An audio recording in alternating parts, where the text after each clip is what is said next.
Hi అండి. నేను ఒక వీడియో పెట్టాను కదా ఇన్ఫ్లుయెన్సర్స్ గురించి, అలాగే శారీ ఒరిజినల్ రెప్లికా దానికి సంబంధించింది. షాపింగ్ అనేది ఒక ఓపెన్ మార్కెట్ అనేది చేసేసారు. ఇంతవరకే మనకు కావాల్సింది మనం వెళ్ళి కొనుక్కొని మనకు నచ్చితేనే మనం కొనుక్కొని వచ్చేవాళ్ళం. చూసి మనం క్లాత్ నచ్చినా, మోడల్ నచ్చినా, ఏదైనా నచ్చితే మనం కొనుక్కొచ్చుకునే వాళ్ళం. ఇప్పుడు ఎలా అయిపోయిందంటే ఒక్కొక్క ఇన్ఫ్లుయెన్సర్ ఒక్కొక్క మోడల్ చూపిస్తుంది, అలా అన్నీ కొనుక్కోవాలి. వాళ్ళు వేసుకుంటున్నారు, నేను వేసుకోలేకపోతున్నాను, నేను కొనుక్కోవాలి, నేను రెడీ అవ్వాలి ఏంటి అనేసి చాలామంది అయితే ఇన్ఫ్లుయెన్స్ అయితే అయిపోతున్నారు.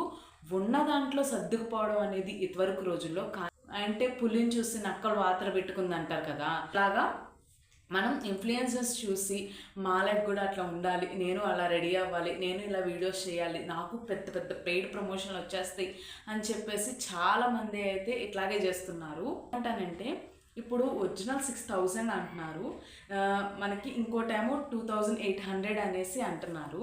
అలాంటప్పుడు ఇది రెప్లికానే కదా అయ్యేది, డూప్లికేట్ ఏదైనా పేరు పెట్టుకోండి, అదైతే మనకి మిడిల్ క్లాస్ వాళ్ళకి కొంచెం అఫోర్డబుల్ అని మీరు అనుకుంటున్నారు. కానీ ఆ 2000 పెట్టడానికి 3000 పెట్టడానికి కూడా చాలామంది ఎంతో ఆలోచిస్తారు.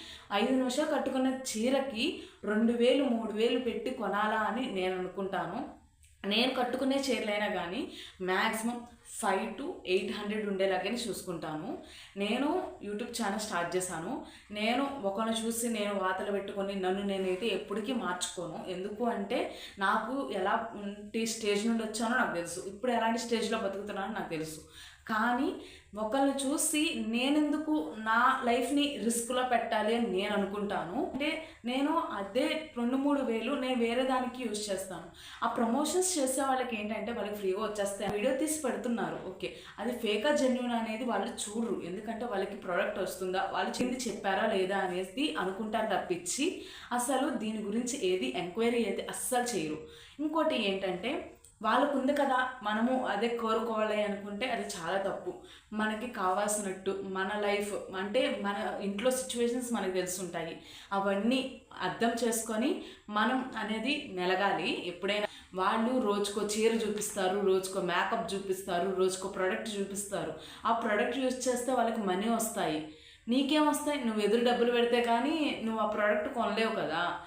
నీ చేతిలో డబ్బులు వాళ్ళకి వెళ్తున్నాయి, అది అర్థం చేసుకోండి. ప్రోడక్ట్ అంత నచ్చితేనే మీరు తీసుకుంటారు, లేదంటే షాప్లో నుంచి బయటకు వచ్చేస్తారు. ఇది నా ఒపీనియన్ మాత్రమే. వేరే వాళ్ళని చూసి మనం పాడవకుండా ఉంటే చాలు అని నా ఒపీనియన్. మీరేమంటారు దానికి అనేది కామెంట్ అయితే చేసేయండి. See you, bye.